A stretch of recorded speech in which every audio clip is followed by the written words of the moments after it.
So hey out there guys, it's Friday, and let's see, first thing, got these foxes for sale. Let's see anybody out there interested in them. These are specifically made for a lifted Colorado Canyon, okay, GMC Canyon, Chevy Colorado, with a 5.5 inch lift. These are a BDS part number, okay? This is what BDS sells. If you go to Fox, you won't find a listing for these. You got to go to BDS. Anyway, these things are $800 a piece. Ouch. But yeah, I'm selling them for $600 a piece. $1,200 for the set there. And I'll even throw in the extra springs. These are 600 pounders. I believe Fox told me they came with 500 pounders. Way too soft for my truck. I am now running 700 pound springs, and Koni heavy track raids is what they're called, struts, and 100% better ride. Not a smooth ride, but a firm controlled ride now. I can hit the driveways like, what do they call that? The egress, you know? There's a couple 7-Eleven around here. I go grab a beer, the driveway goes boom, up and down. With the foxes, I was bouncing all over the place. Now I'm hitting them pretty nice and solid. Just not a lot of rebound or bounce on them, so that's good. I'm happy with them so far around town.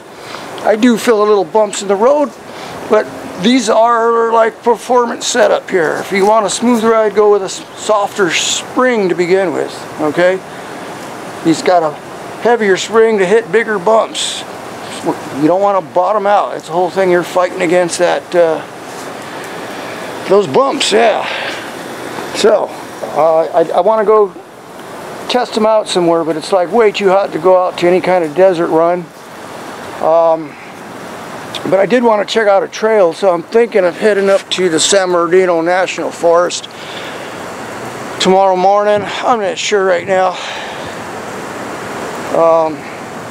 Meet up on the other side of the mountains, on the east side, on the desert side, and come back, work our way back over to this side on the Pacific, right? Yeah.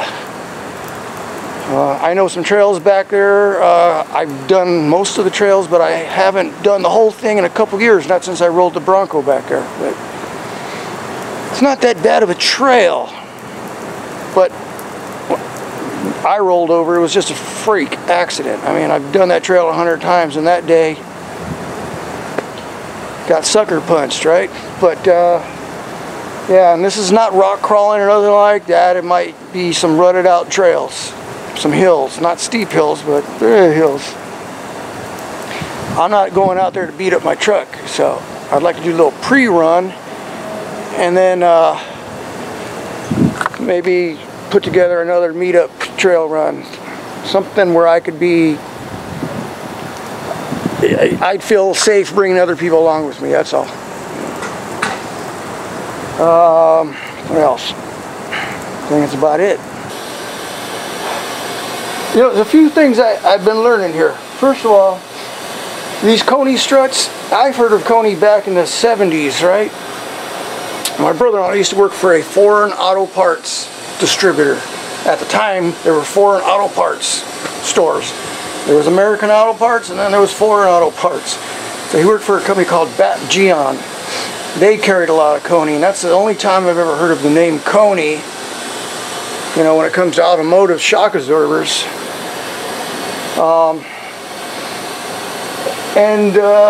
only reason why I got into them is because I saw them in Australia, okay? Koni heavy, they're called heavy tracks, and there's heavy track raids. The heavy tracks are for trucks, and the heavy track raids are for the off-roaders. Like these struts here have an inch more travel in them. They will extend an inch more. So the funny thing is, Koni here in the United States does not sell these here. And what they do sell is a kind of like a sport shock for pickups, but not every pickup. a very small listing or applications. So I go, wow, these guys aren't even in the pickup truck business. I mean, I think it's a big business. I think it's a great opportunity there for them anyway. In fact, the guys from it's called Coney NA, North American, they didn't even know that the Coney strut raids would fit my truck. They had no idea there was a relationship between Isuzu D-Max and the Holden, Colorado. You know, GM owns a lot of Isuzu, at least they used to. But that's why they use the Duramax engines, right? They're Isuzus. But anyway, so I'm looking at that as a business opportunity. Man, that'd be a great... Well, I gotta test them out first, but yeah. I'd like to be their man out here on the West Coast. But we'll see. They'll probably just blow me off, right? After all that work I put into this. And I was trying to get some for the rear of the truck, right? But there's not a listing for the rears. The Isuzu D-Max has a smaller, a shorter shock in the rear. I believe they're 21.5s and the Chevy Colorados are 22.5s. And for my application, I'd need a 26-inch because it's got the lift kit on there. It's got the 5-over, they call it. So, no listings. I couldn't even cross-reference anything. I checked. Here's something, another thing I saw interesting while doing research on this stuff. You know, Monroe sells the struts for these, right? But you know, in Australia they sell two models for these trucks.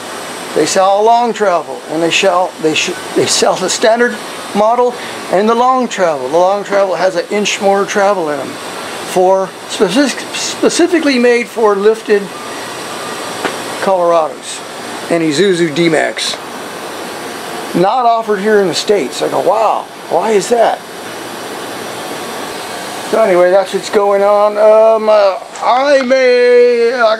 gonna work on this tonight. I'll be thinking about this. I'll probably post it on Facebook if I go out there. I'll meet up there by Deep Creek in Apple Valley, where the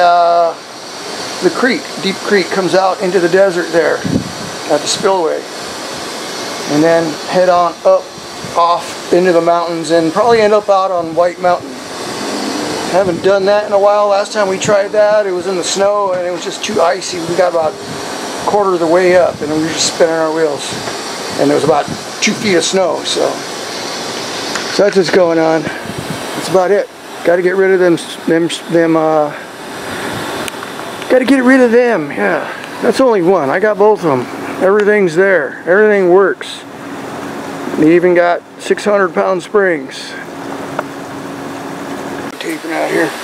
But one more thing, you know, I'm always coming up with ideas and shit, never make any money on them. I'm gonna be pretty pissed if you know, a year later I see Koni coming out with with their struts and everything for Colorado, because I'm gonna say, hey, that was my idea. It happens all the time. Years ago I made a few bumpers, right? I made the biggest one I made was for the Super Duty. I made it with a latch system, nothing like this. Like this is a cantilever, what do they call it, cantilever? Cantilever, yeah, where you gotta close it and then you gotta hook it, right? Put that in there and that locks it in. I made one that closes and locks shut. And to open it, you got to push a button and it pops open, and then you got to hold it to open it all the way. And I got that from a door lock. I made it out of one of these on my Super Duty. I built this into the bumper with a door catch. What do you call it? Not a door catch. Striker. Clink, clink. Perfect. And then I rigged up these things hanging off there for the button to open it and close it. Worked out great. Now I think it was about at least a year later, Smittybuilt came out with a series of Jeep bumpers, and their tire carriers have that same latch on there. I was like, rat bastards. They stole my idea. Yeah, the guy, I was watching one of their videos. It's an older video because it was a few years ago, but yeah. Guys at the SEMA show demonstrating, oh look at you, just close these with one hand, open with one hand, push the thing, clink, you pop open. That was my idea, you knuckleheads. And another one was these lights, right? Lights. See the lights up there? Those are really basic, simple. Those are 4x6s, but I was thinking, why don't they come in a light bar like this? These are okay. But heck, you want some big lights? Put something like that together. Boom, boom, boom, right? Right? Can you picture it?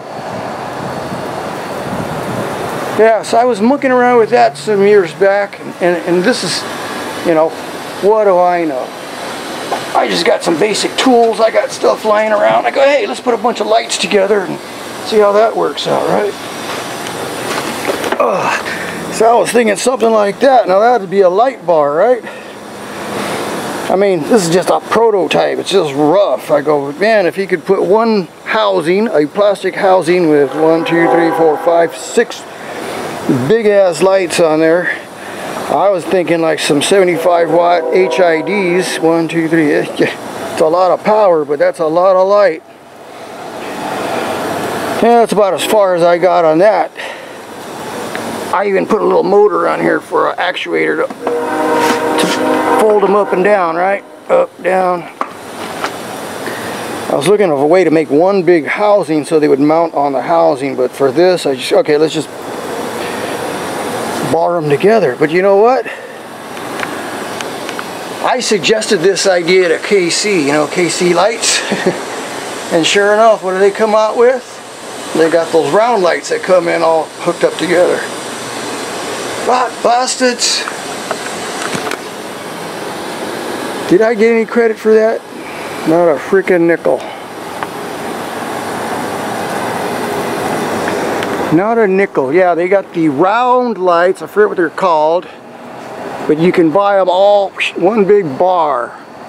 They sell them for this. Plus they sell a rack that goes on there. It's about $3 grand. The whole setup's about $3 grand. I think just the lights is over $1 grand. So, holy cow, missed that boat, right?